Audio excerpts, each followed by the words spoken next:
No dia 23 de abril de 2013, na sede nacional do SASE, num culto onde houve a participação de diversas denominações, o reverendo Isaías de Souza Maciel, juntamente com várias autoridades civis, eclesiásticas e militares presentes, inaugurou o monumento em homenagem aos heróis da fé do século XX, fazendo referência à vida do reverendo Ashbel Green Simon, missionário Gunnar Wingren, missionário Daniel Berg, pastor Paulo Leivas Macalão, missionária Zélia Brito Macalão, presbítero João de Souza Maciel, missionária Antônia Zeredo Maciel, Carlos Alberto de Souza Maciel e Jeremias de Souza Maciel. Deus Pai, Deus Filho, Deus Espírito Santo, ó Trindade bendita, eis-nos aqui, Senhor, nesta tarde de sol, nesta casa que é tua, que foi erigida para assistir aos pobres, aos necessitados, aqueles que não têm teto, aqueles que não têm família, aqueles que não têm lar. Senhor, reconhecemos que só tu és Deus. Nós não somos nada sem ti. E por isso, Senhor, nós nos curvamos diante da tua excelsa majestade para adorar e louvar o teu santo nome e dizer-te, Senhor, que estamos aqui agradecidos pelas incontáveis bênçãos que tens derramado sobre nós. Estamos hoje em culto de ação de graças, lembrando a figura de heróis da fé no século XX, pessoas que dedicaram as suas vidas na missão de servir ao próximo, de caminhar levando a mensagem da cruz a todos aqueles ímpios que encontravam no seu caminho. E quantas almas foram conquistadas para o teu rebanho. Por isso, Senhor, que esta festa de hoje seja, sobretudo, agradável diante de ti e que faça com que todos entendamos, não estamos aqui erigindo estátuas para serem adoradas. Nós estamos aqui erigindo estátuas em reconhecimento ao que estas pessoas fizeram pela tua causa. Por isso, Senhor, nós te pedimos que tudo que vamos fazer seja agradável diante de ti, e mais uma vez eu te imploro, e que tu estejas conosco em todos os momentos. É por Jesus, nosso único Senhor e Salvador, que oramos. Amém. Meus irmãos, é um momento muito especial mesmo. Eu vou pedir ao Magno que faça uma oração, como se fosse aqui o Abner ou seu pai, Manuel Ferreira, porque você não veio com essa representação, mas você é um legítimo representante de Madureira e pode ter certeza que, como disse o general Braga na oração, essas estátuas não é para ser veneradas. É uma demonstração de gratidão, porque há 70 anos atrás, esse casal, Paulo Leiva Macalão e Zélia Brito Macalão, eu vi quando os dois estavam namorando em São Cristóvão. É verdade, Paulinho não era nascido ainda. Mas quem aqui que teve esse privilégio? Está aqui, Isaías de Souza Maciel. Então, vocês vejam que são 70, não é, Prates? Vem para cá, Prates, você está representando o Abner aqui, Magno. Presidente do PDC, por favor, PSC, fica aqui, meu. Não tem negócio de tomar frente, não, eu estou te chamando.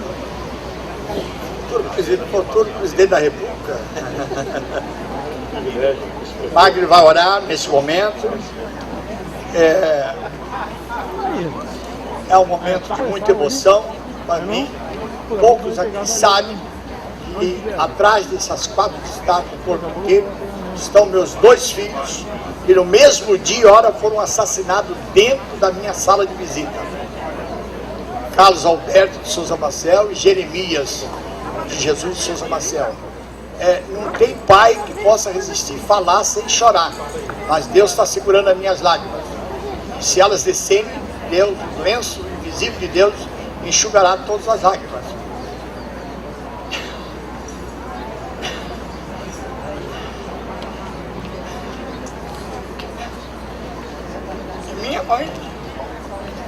ela ajudou a curar centenas e centenas de crianças pobres, com 2 boutiques de homeopatia.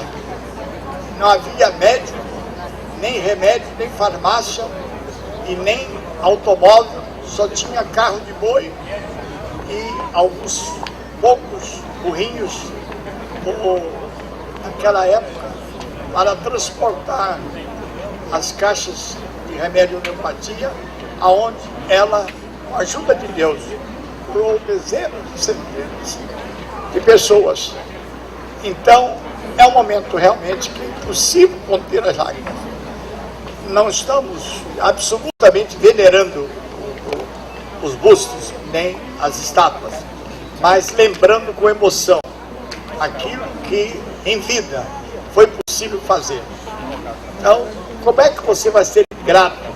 Como é que você não vai eternizar essas vidas? Desde lá da história primitiva, quando as tribos passavam pelos rios, eram mandados levantar as pedras para serem identificados aqueles que eram realmente da tribo de Israel. E aqui está alguns da tribo de Israel, para lembrar que são heróis da fé. Então, Magno, representando o Bispo Ferreira, Abner Ferreira, Zado Arcádio, Tato está aqui, mas vamos ter a sua palavra oficial ao Madureira. Meus queridos irmãos, a paz do Senhor, e a palavra de profundo agradecimento ao reverendo Isaías Maciel por essa oportunidade de dirigir essa oração. Momento histórico e que certamente está calando em nossos corações. Pai nosso que estás no céu, Senhor, nós queremos nesse momento levantar a nossa voz de oração, Senhor, para primeiramente agradecer a Ti pela vida do nosso patriarca, reverendo Isaías Maciel, por essa iniciativa ímpar, Senhor.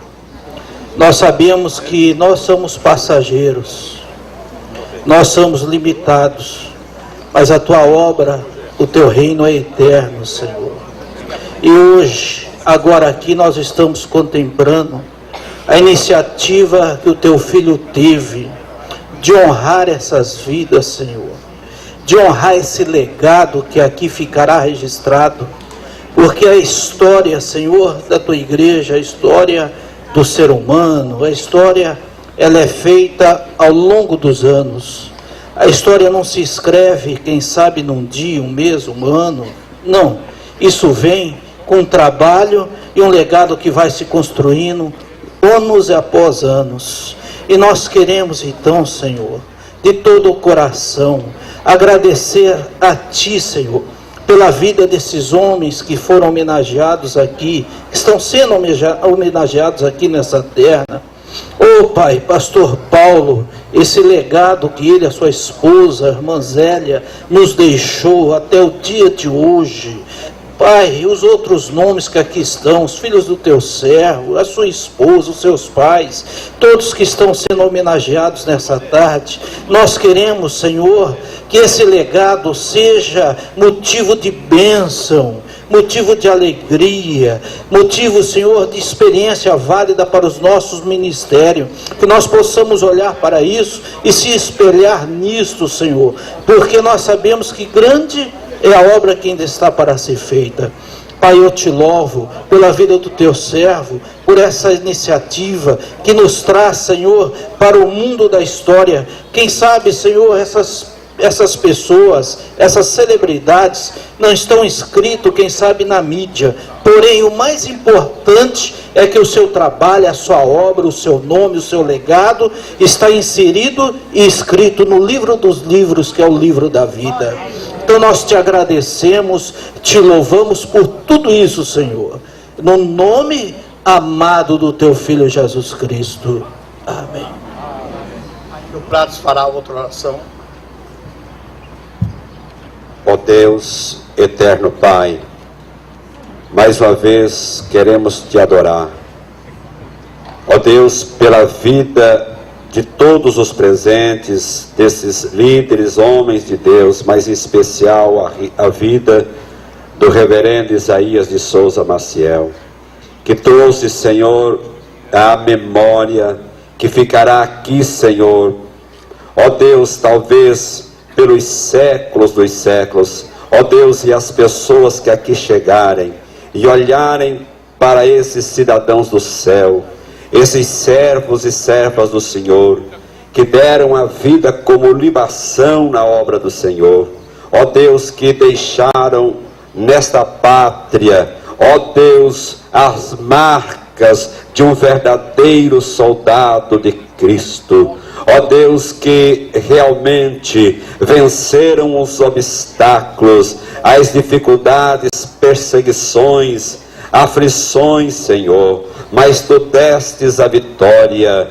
e pelo trabalho deles, por aquilo que eles plantaram, hoje nós vemos a grande seara nesta pátria, que tem, Senhor, estendido a outras nações, a outros povos, raças, tribos e línguas, levando a Tua palavra, a mensagem da salvação. Hoje, Senhor, esses homens e mulheres de Deus são lembrados e ficarão aqui, Senhor, esta estátua, esta imagem, ó Deus, para a lembrança das futuras gerações, saberem que nesta pátria pisou e viveu homens e mulheres de Deus, dignos de serem espelhos, de serem, Senhor, por nós analisados e exemplos da nossa vida, fé e prática. E por isso nós te agradecemos em o nome de Jesus Cristo. Amém e amém.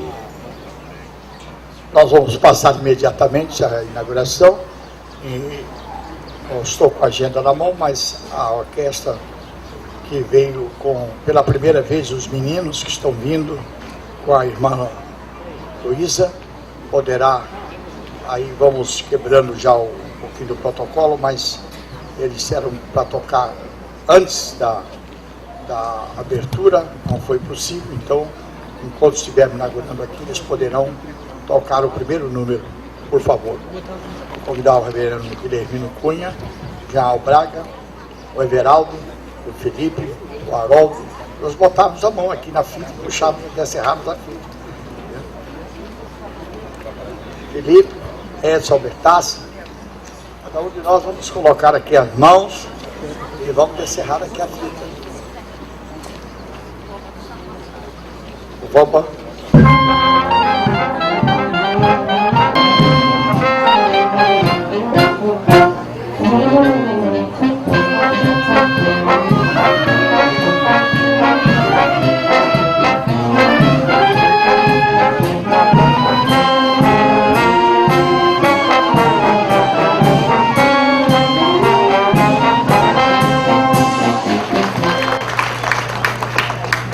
Meus irmãos, vamos ficar todos de pé e estamos neste momento dando graças a Deus na declaração bonita de que para a glória do Deus eterno, Pai, Filho e Espírito Santo, para o progresso do Evangelho em terras brasileiras, o SASE na pessoa do seu digno presidente Isaías de Souza Maciel, lembrando os pioneiros do evangelismo pátrio, desde a fundação das Assembleias de Deus, Simon Tom, que começou a Igreja Presbiteriana Reformada no Brasil, e uma família tão querida, a família de Isaías de Souza Maciel, aqui simbolizada nos seus pais e nos seus 2 filhos, que marcaram a história do Brasil com a visão do Evangelho de Cristo, que não apenas prevê a salvação eterna, mas o cuidado com todos aqueles que sofrem.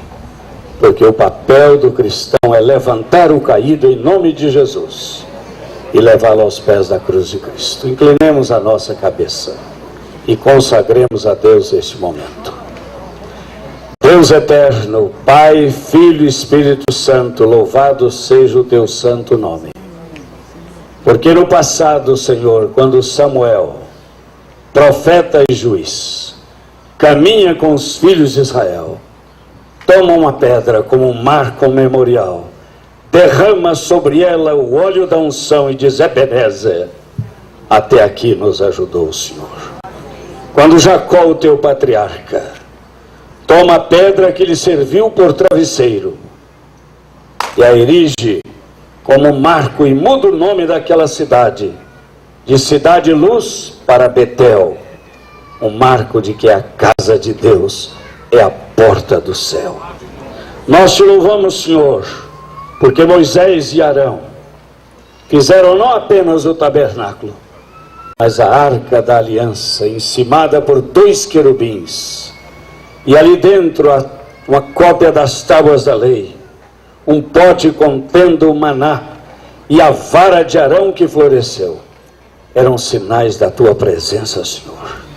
E ali em cima os pães da proposição, e o sumo sacerdote chegava até aquele lugar da expiação, onde chegou Jesus por nós.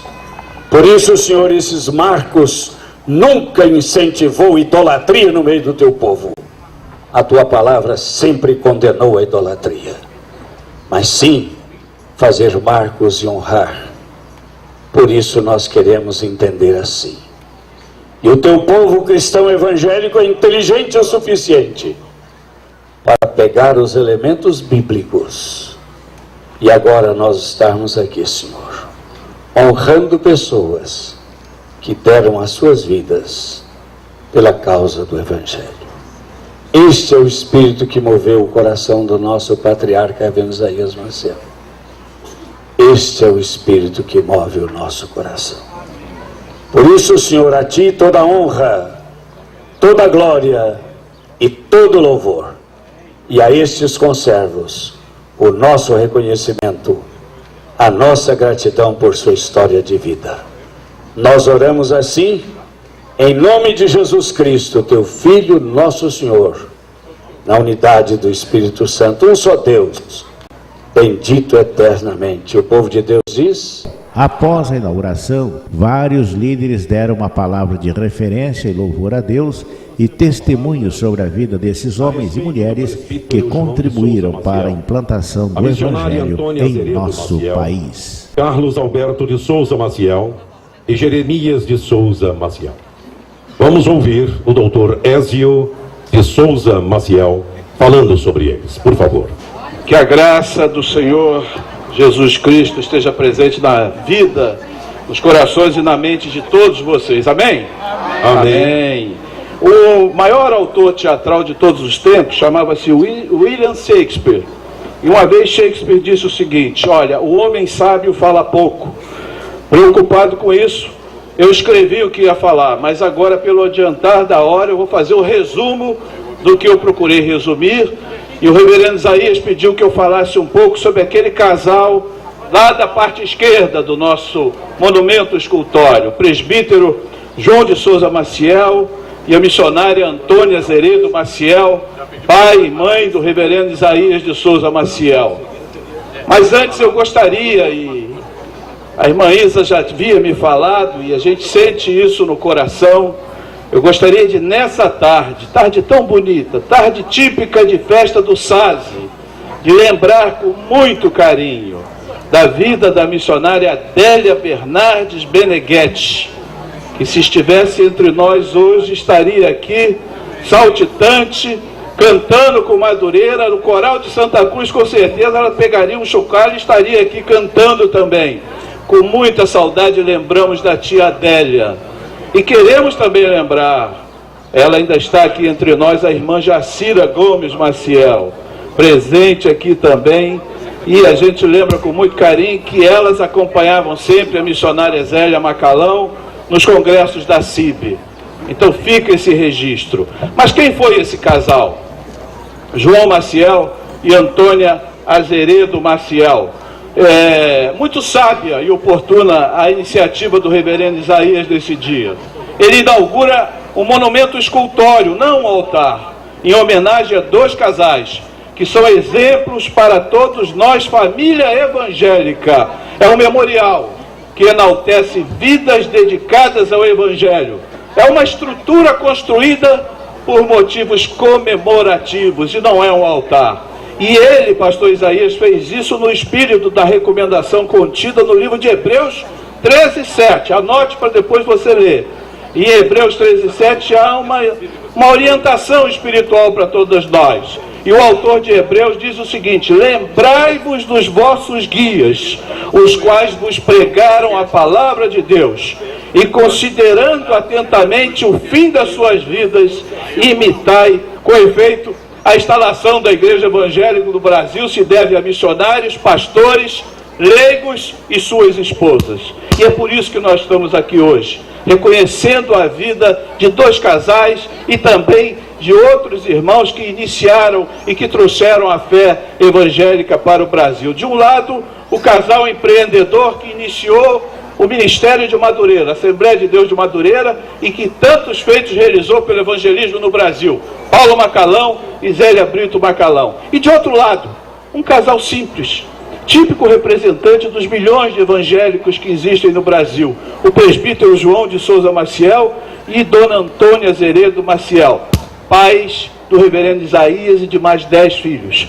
Eles não fundaram nenhuma denominação, mas estão sendo homenageados nessa tarde, porque representam os milhares e milhares de casais que pregaram e testemunharam o Evangelho do nosso Senhor Jesus Cristo no seio de suas famílias e na pátria brasileira.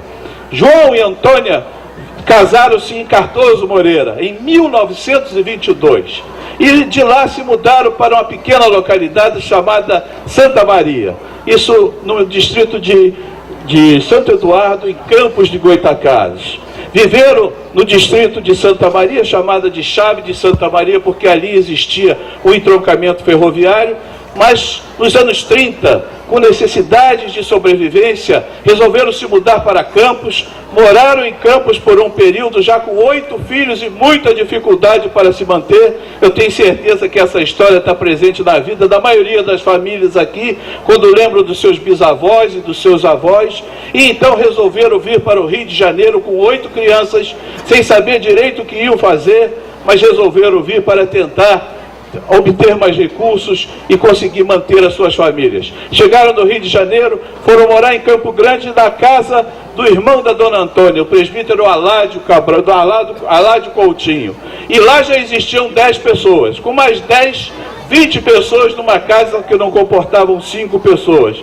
Mas assim vieram para o Rio de Janeiro, e essa é a história de milhares e milhares de imigrantes no Brasil, que tentam a sorte, que saem das suas cidades para vir obter melhores recursos e manterem as suas famílias. Aqui, logo depois de um período, vieram morar aqui em Realengo, aqui bem pertinho, na rua Jacupiranga, aqui atrás. Isso nos anos 30. Vocês devem imaginar o que seria essa região nos anos 30. Não existia Avenida Brasil, não existiam ruas asfaltadas, o que existiam eram trilhas. E o lugar mais perto para se pegar uma condução era lá na estação de trem em Realengo, a cerca de 3 quilômetros. Mas aqui, de novo, eles receberam a ajuda de um casal de evangélicos, o presbítero João de Matos e a irmã Joaninha, que acolheram eles num casebre aqui atrás, ao lado do campo do Jericinó. E ali a família começou a se instalar, e ali a família começou a estabelecer o seu novo lar no Rio de Janeiro, e foi nesse ambiente que o pastor Isaías cresceu, viveu e recebeu a influência que mudou toda a sua vida. Não é demais a gente lembrar que Jesus Cristo sempre dedicou um carinho muito especial para os forasteiros. E nesse sentido, mais do que isso, quando nos lembramos do que está escrito em Mateus 25, 34 e 35, no grande julgamento das nações, é Cristo quem diz: vinde benditos de meu Pai, entrai na posse do reino que vos está preparado desde a fundação do mundo.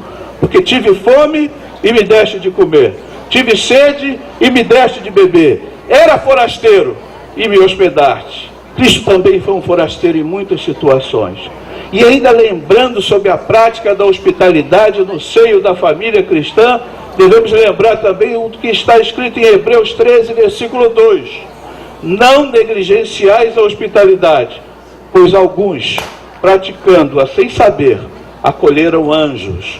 Foi nesse espírito que a família Maciel chegou em Realengo, Foi nesse espírito que a família Maciel se instalou aqui no bairro de Realengo.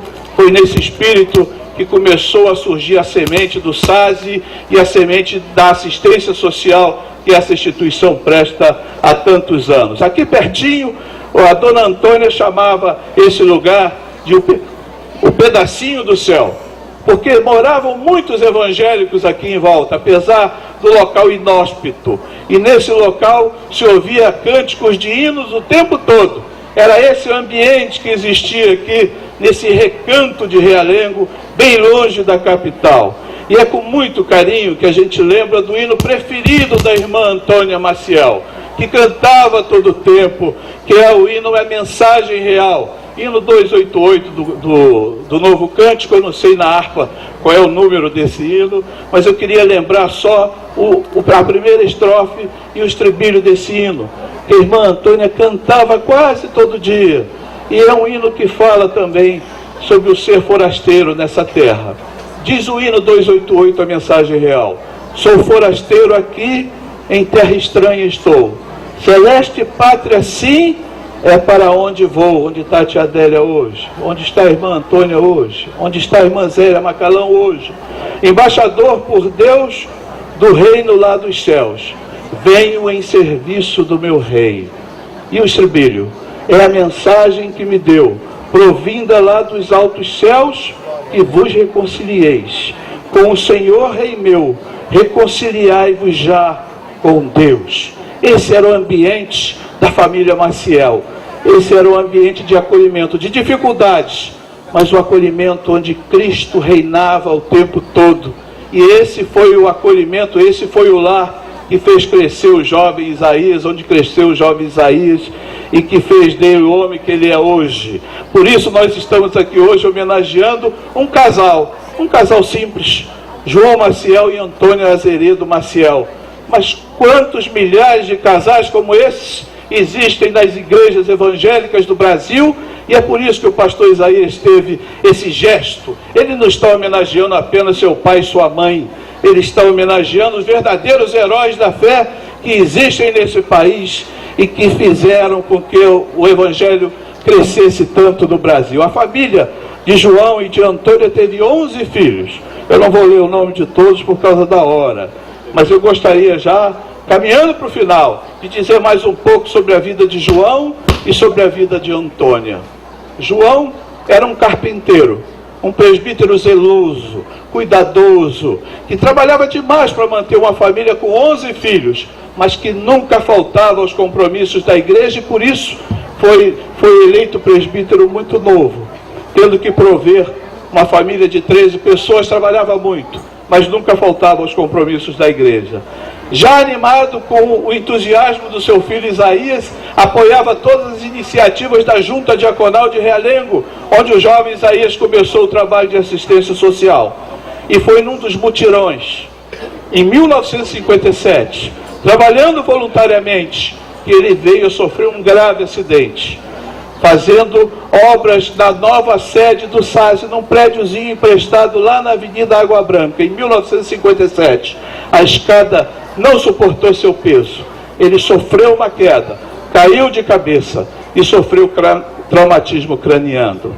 João Maciel, o presbítero Maciel, ficou 3 dias no hospital, no que seria uma UTI naquela época. E seu filho Isaías ficou os 3 dias e 3 noites ao seu lado, sem sair um só minuto, perguntando certamente a Deus por que isso tinha acontecido com seu pai. Por que acontecido isso, se ele estava trabalhando para a obra de Deus? Por que acontecido isso, se ele estava trabalhando para assistência social? Mas Deus é quem sabe os seus desígnios e os seus propósitos. E depois de 3 dias, João Maciel partiu para o céu e se tornou o mártir do SASE, vindo a falecer. Todos podem imaginar o que representou essa morte para o jovem Isaías. Ele tinha naquele momento 2 opções: desistir de tudo, e eu imagino os seus próprios irmãos, alguns até questionando, mas olha só, papai veio a falecer nessa obra que você está criando. Ele tinha a opção de desistir, ou ele tinha a opção de se lançar com mais entusiasmo na obra da assistência social e do evangelismo, e foi isso que ele fez. A morte do seu pai se transformou numa semente de sangue, mas semente que frutificou e que fez com que toda essa obra do SASI se tornasse realidade.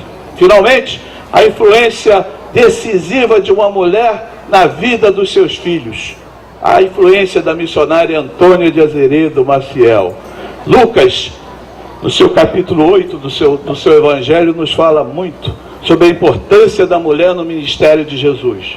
Não é demais lembrar, ele afirmava que o mestre e seus discípulos, em suas viagens de cidade em cidade, de aldeia em aldeia, estavam sempre acompanhados de mulheres piedosas que prestavam assistência a Jesus, inclusive com os seus próprios bens.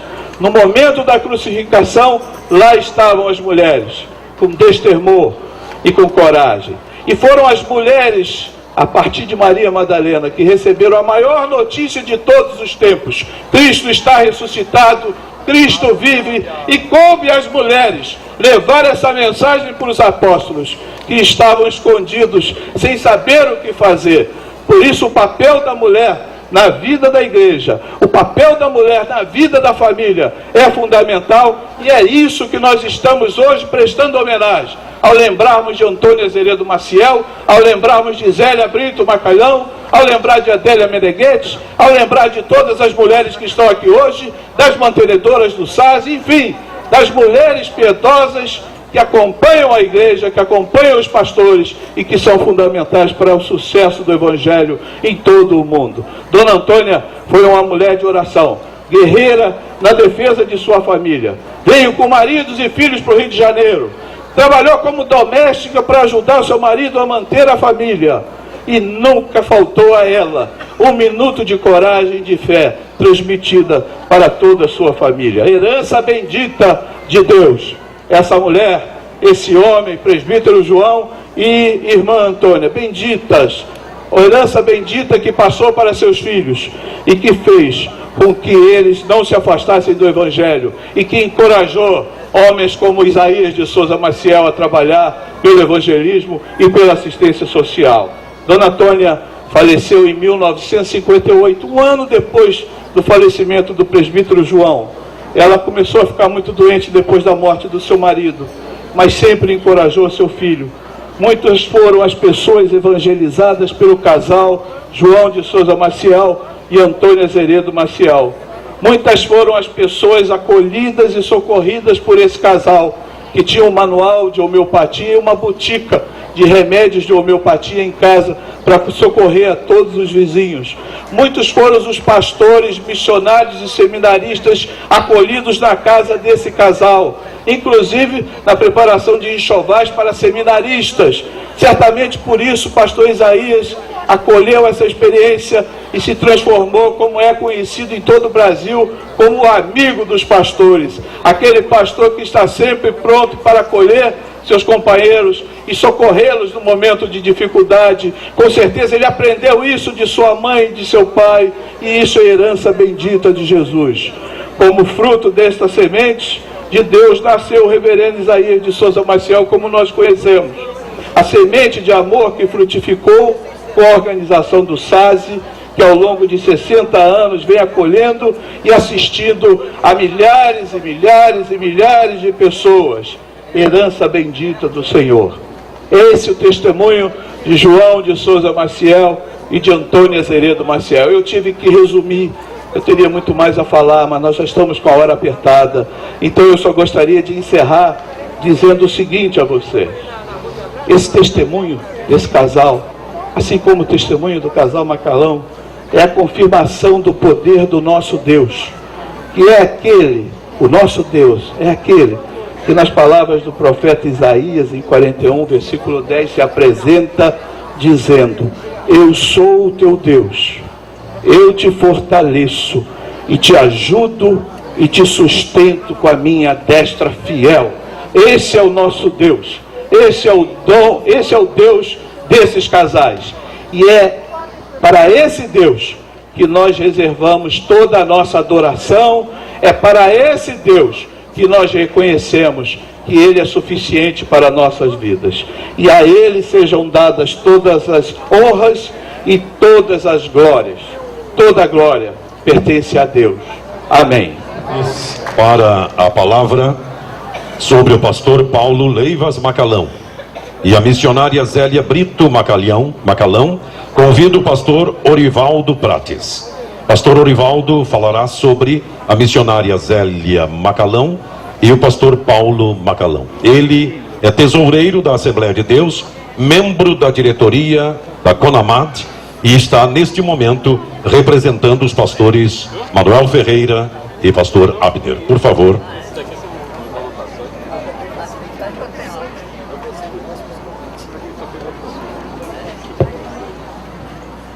Que a paz do nosso Senhor Jesus Cristo seja com todos nesta tarde.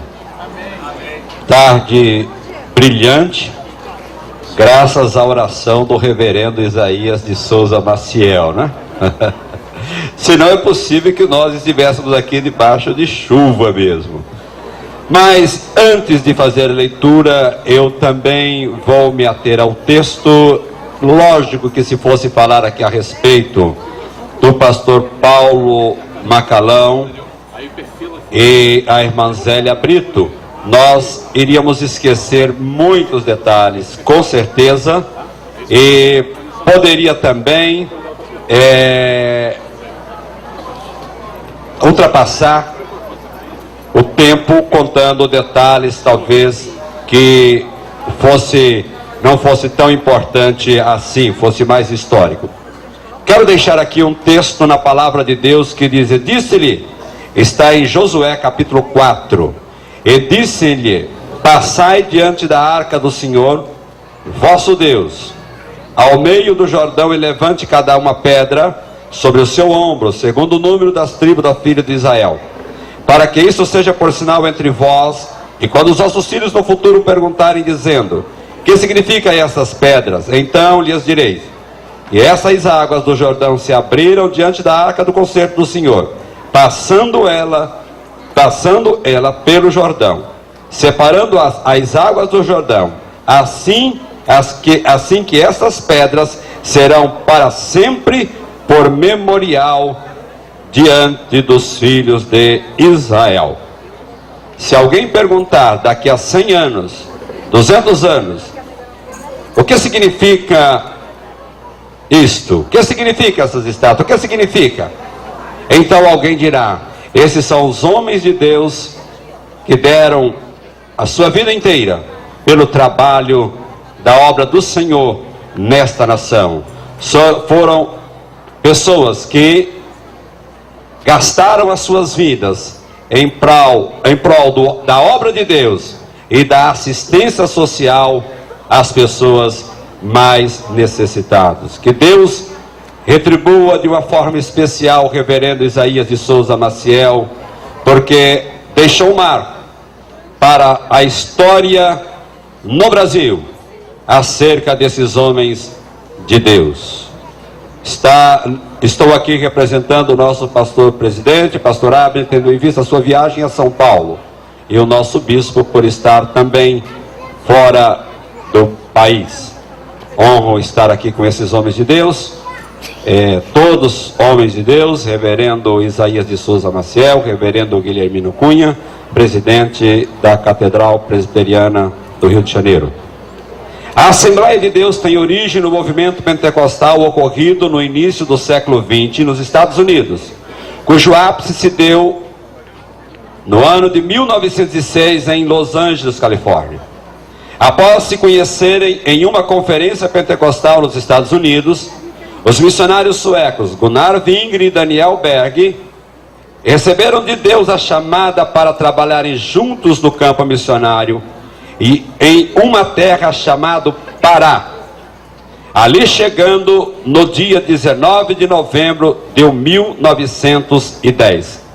Chegando ao Brasil, os missionários suecos, que não foram enviados e nem recebiam sustento de nenhuma igreja, conseguiram abrigo na primeira igreja batista de Belém. Essa igreja está lá até hoje. 7 meses após chegarem ao Brasil, enfrentando as barreiras do idioma e as dificuldades de viver em um clima tropical, no dia 18 de junho de 1911, fundaram a Assembleia de Deus, tendo como membros 18 pessoas. Com o estabelecimento da igreja, diversos missionários estrangeiros vieram ao Brasil com o objetivo de pregar o Evangelho e auxiliar no crescimento da obra de Deus no país. Passado 45 anos de fundação das Assembleias de Deus no Brasil, todas as regiões do Brasil havia sido alcançada pelo poder pentecostal e possuía um trabalho estabelecido, todas as regiões. Na cidade do Rio de Janeiro, na época então capital do Brasil, a Assembleia foi fundada, a Assembleia de Deus foi fundada no dia 22 de junho de 1924 pelo missionário Gunnar Vingre.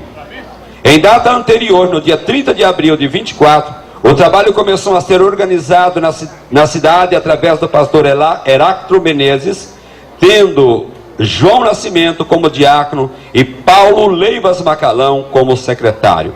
Acerca do pastor Paulo Leivas Macalão, ele era filho do general João Maria Macalão e Georgina Leivas.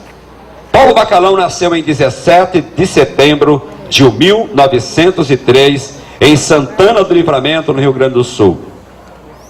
Caminhando pelas ruas de São Cristóvão, Paulo Macalão encontrou um folheto evangelístico que levou ao encontro da família Brito, seus pais, e passou a frequentar os cultos de oração, cujo o endereço estava no folheto que era em São Cristóvão. No dia 5 de abril de 1924, Paulo Macalão fez a sua decisão rendendo-se aos pés de Cristo. Obedecendo à comissão, Paulo Macalão passou a evangelizar os subúrbios da cidade, iniciando pelos bairros de Realengo, Bangu, Campo Grande, Santa Cruz e Marechal Hermes. Também percorreu cidades vizinhas como Niterói, São Gonçalo, Seropédica, Itaguaí e Pati de Alferes.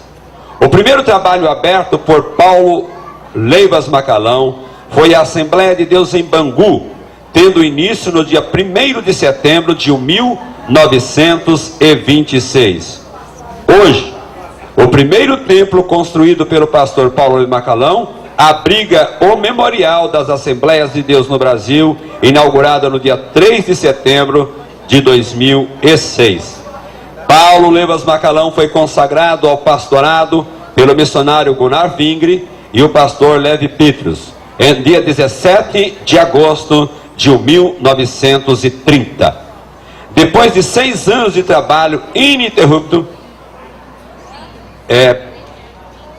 pela causa do Evangelho, no dia 17 de janeiro de 1934, o pastor Paulo Leivas Macalão e a irmã Zélia Brito, filha de Eduardo e Florinda Brito, casaram-se no templo da Assembleia de Deus em Bangu, inaugurado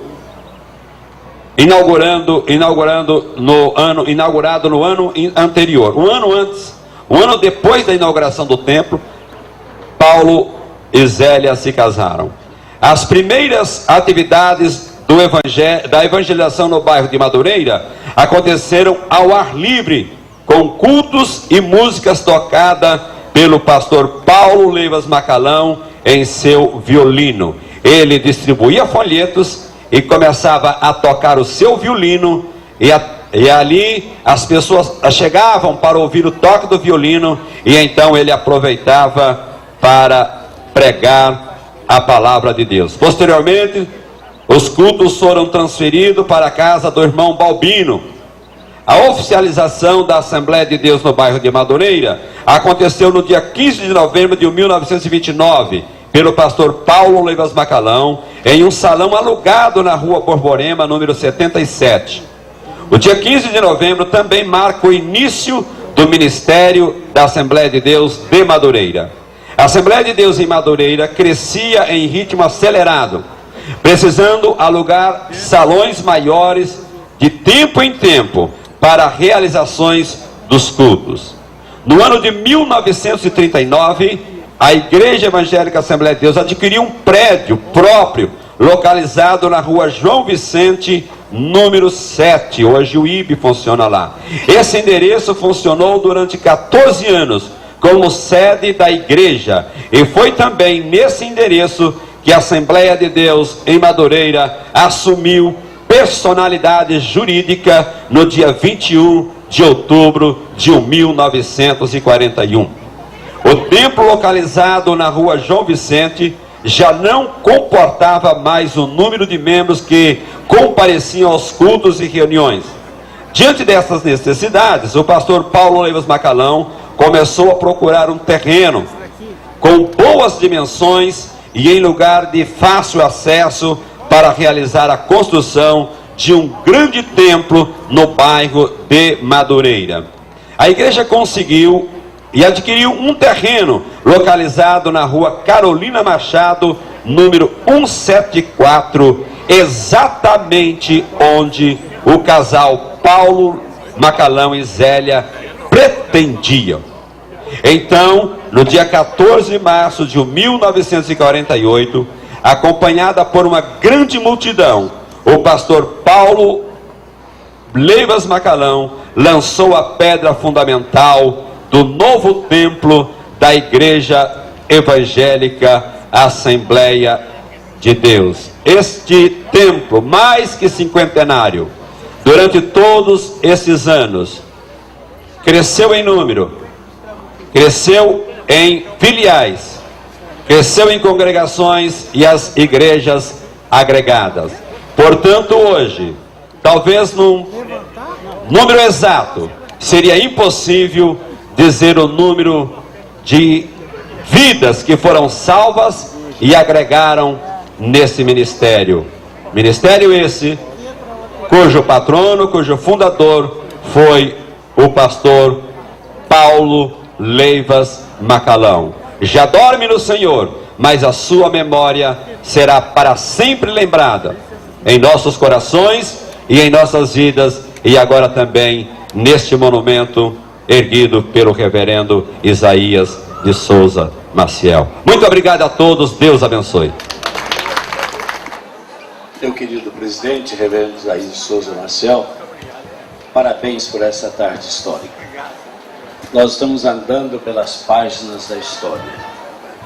Quando nós ouvimos o relato do presbítero Terésio César Maciel, a mente da gente trazia a lembrança, quase que o semblante, a angústia de ver o papai ainda jovem cair de uma escada e ficar 3 dias e 3 noites ali de vigília e de oração. Parar ou continuar?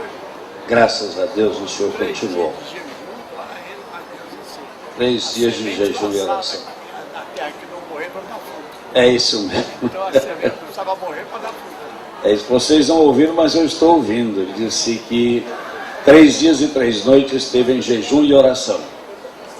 E quando ele percebeu que o papai estava sendo chamado à presença de Deus, Deus trouxe à sua memória: se o grão de trigo caindo sobre a terra não morrer, fica ele só. Mas se morrer, dá muito fruto. Amém. E isto o encheu de fé e de entusiasmo para prosseguir na obra. Queridos, falar sobre o reverendo Ashbel Green Simonton, pioneiro do presbiterianismo no Brasil. Lembrar da família reformada calvinista no Brasil e no mundo, hoje com um universo de mais de 100 milhões de calvinistas reformados. É também andar pelas páginas da história. Não vou remontar-me apenas ao 12 de agosto de 1859. Eu gostaria de chegar um pouquinho mais atrás, com os huguenotes em 1557. No dia 10 de março, chegaram os huguenotes, 14 famílias, 2 pastores, Guillaume e Pierre Richer. Guillaume Chartier e Guillaume Chartier e Pierre Richer, 2 pastores, cujas credenciais foram assinadas pelo próprio João Calvino. Fizeram o primeiro culto no dia 10 de março, mas o primeiro culto com Santa Ceia foi no dia 21 de março de 1557. Portanto, nós temos o privilégio e a tremenda responsabilidade de sermos pioneiros em relação a todos os evangélicos que já pisaram nessa pátria brasileira. Pois a presença ali na ilha de Vila-Gagnon foi antes da fundação da cidade do Rio de Janeiro. É um fenômeno que a igreja presente do Rio de Janeiro seja mais antiga do que a própria cidade do Rio de Janeiro. Portanto, meus irmãos, é um privilégio enorme e uma tremenda responsabilidade. Ashbel Green Simonton nasceu em 1833 e morreu em 1867.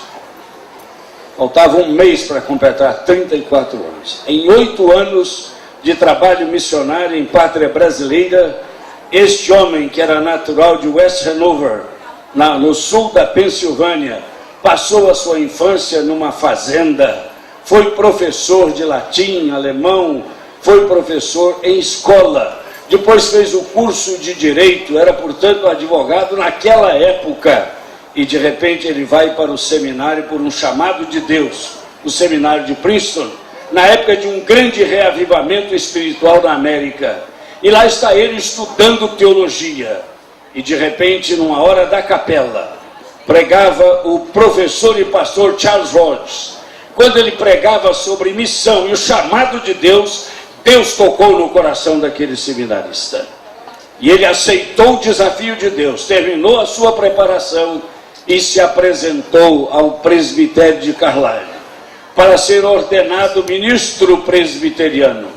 E de repente, lá está ele preparado, e a sua partida da América acontece no dia 18 de junho de 1859, num navio chamado Banshee. Chega ao Brasil, vou partir dos Estados Unidos, já estamos chegando no Brasil. Chega ao Brasil e de repente desembarca no Rio de Janeiro. Ele chegou no dia 11 de agosto de 1859, mas dormiu no navio que estava afastado do ancoradouro e começou a olhar o Corcovado, olhar o Pão de Açúcar e começou a admirar todas as belezas naturais daquele lugar. E de repente ele chegou à conclusão de que ele estava desembarcando numa cidade maravilhosa, e isso é verdade. E Simonton, no dia 11 de agosto, quando ele saiu do navio, foi 9 horas do dia 12 de agosto de 1859. E quando ele pisou o solo brasileiro, ele escreveu no seu diário logo a seguir: ao Senhor pertencem os planos, e ao servo o iniciar da jornada. E desembarcou com a sua mala e caminhou em direção à família que o hospedaria. Meus queridos, isso é vocação. Este homem de Deus desembarcou aqui e de repente ele estava orando e meditando: eu preciso aprender mais o português. E o que é que ele fez? Ele começou a dar aulas de inglês para a família de Robert Wright e os funcionários que trabalharam junto à família. E em troca ele receberia aula de português. Então é próprio dizer que a Igreja Presbiteriana do Brasil nasceu dentro de uma sala de aula. E a filosofia de missões dessa igreja é tridimensional. Primeiro, evangelização. É preciso pregar o Evangelho de Cristo com clareza, porque a palavra que sai da boca do Senhor, ela não volta vazia. Em segundo lugar, educação. Educar as gerações. Em terceiro lugar, ação social, ou seja, ao lado de cada igreja, uma escola e um pequeno ambulatório, uma clínica, porque é pregar o Evangelho, educar as gerações e levantar o caído em nome de Jesus. Essa é a visão missionária da igreja até os dias de hoje, meus irmãos. Pena que não podemos falar muito mais do que isto, mas gostaríamos de lembrar alguns aspectos da obra deste homem em terras brasileiras. E quero começar dizendo que ele fundou a primeira igreja presbiteriana do Brasil, e olhem a coincidência histórica. Há 32 anos e 3 meses, eu tenho o privilégio de ser pastor da igreja iniciada por Ashbel Green Simonton. e o reverendo Isaías me convida para falar sobre aquele que foi o pastor pioneiro, onde pela graça de Deus hoje eu sou pastor. O meu coração está pulsando desde que eu ouvi esse convite e preparei um estudo longo. Eu estou fazendo igual meu presbítero Ézio, já cortei aqui uma página inteira e vou apenas citar alguns pontos, evidentemente em respeito ao carinho dos que estão aqui ainda, e é para estar mesmo até o final, porque nós viemos aqui para isso. Meus queridos, amados irmãos, Simonton, no dia 27 de dezembro de 1859, ele realizou o primeiro culto com Santa Ceia no Brasil. E no dia 12 de janeiro de 1862, após batizar 2 pessoas, reunindo as famílias missionárias, um contingente perto do número do início das Assembleias de Deus, um pouco menos de 18 pessoas, ele recebeu e fez a seguinte declaração: estamos organizados como Igreja Presbiteriana do Brasil, em nome do Pai, e do Filho, e do Espírito Santo. Graças a Deus, nascia esta igreja. Pois bem, Simonton estabeleceu a primeira escola bíblica dominical no dia 6 de setembro de 1863. Nós vamos observar algumas coisas que ele realizou. Depois,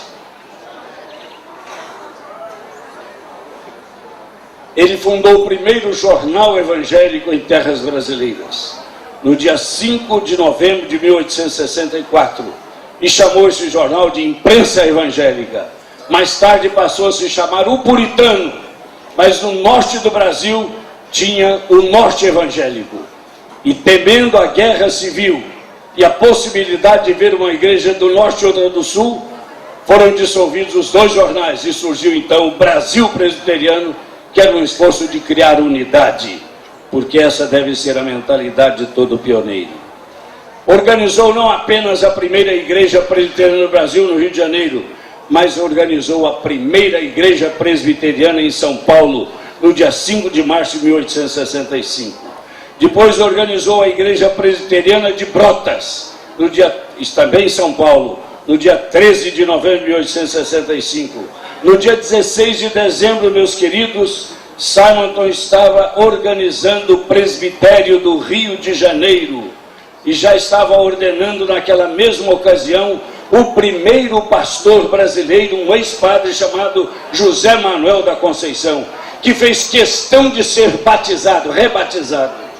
Assim está nascendo a história. O presbitério do Rio de Janeiro nasce no dia 16 de dezembro de 1865, são membros do presbitério, reverendo Simonton, reverendo Blackford, reverendo Schneider e o reverendo José Manuel da Conceição, ordenado no dia da organização do presbitério. Mas em 1867, reverendo, ele fundou o primeiro seminário. O primeiro seminário no Brasil, no centro do Rio de Janeiro, onde hoje, ali perto do Campo Santana, tem um corpo de bombeiros. É aquele prédio do lado direito do corpo de bombeiros que ainda tem marcas lá. E os primeiros professores foram Simonton, Blackford, Schneider e Charles Wagner, um pastor luterano. 4 alunos se matricularam ali, todos eles fizeram história na igreja. Antônio Trajano foi pastor da igreja do Rio.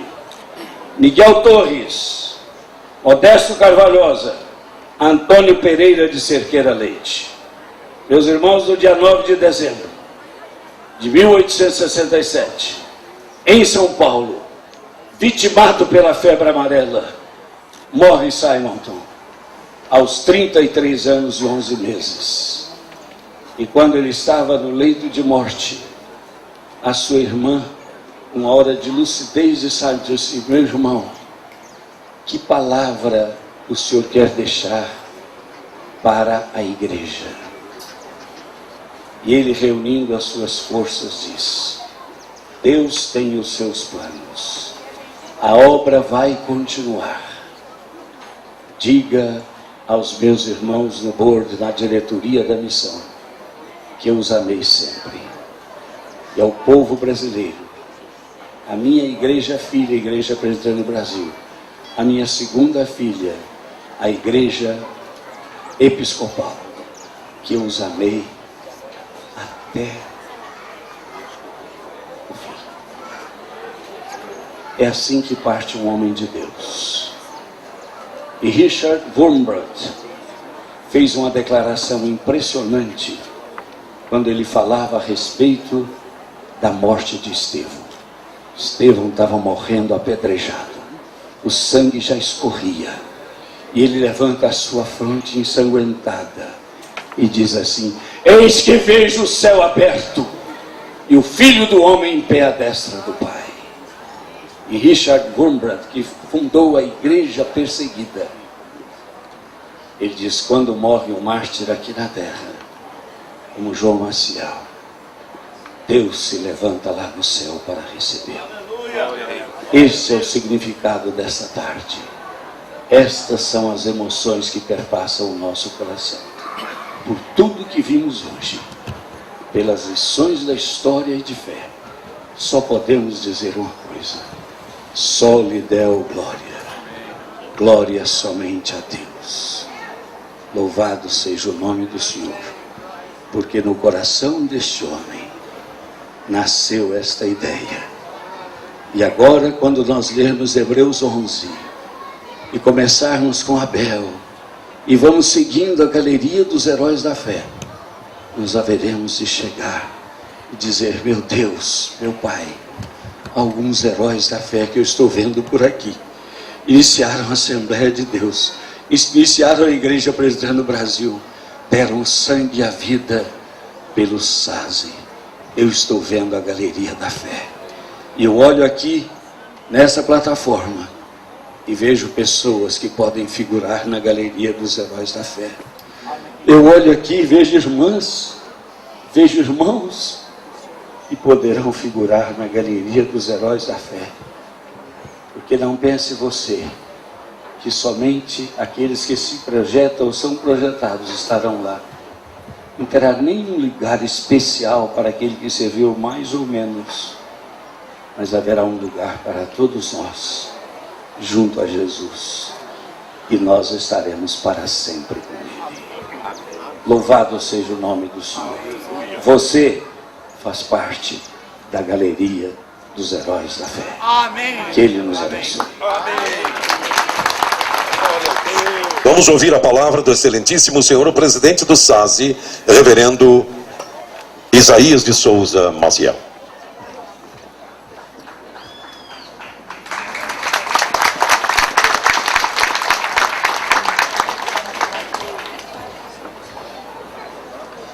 Vou deixar Jesus falar. Jesus vai falar. Vocês viram que o sol estava tão quente que as cadeiras ali da frente ficaram vazias, né? Mas eu pedi a Deus de madrugada, bem de madrugada. Ele me acordou, eu ouvi a voz: não vai chover, não vai chover, fica animado, não precisa pedir mais, eu já ouvi a tua voz. Muitos oraram, não foi só o Isaías. Nós temos um grupo de oração que funciona em Campo Grande, outro aqui nessa Capela da Porta Aberta, e um outro auditório que vai se chamar Duque de Caxias, patrono do Exército. O general Braga já esteve lá com o reverendo Guilhermino, examinando o local, aonde vamos inaugurar com o comandante-geral da Vila Militar, que é um general evangélico, e outro general evangélico, também comandante-geral dos paraquedistas.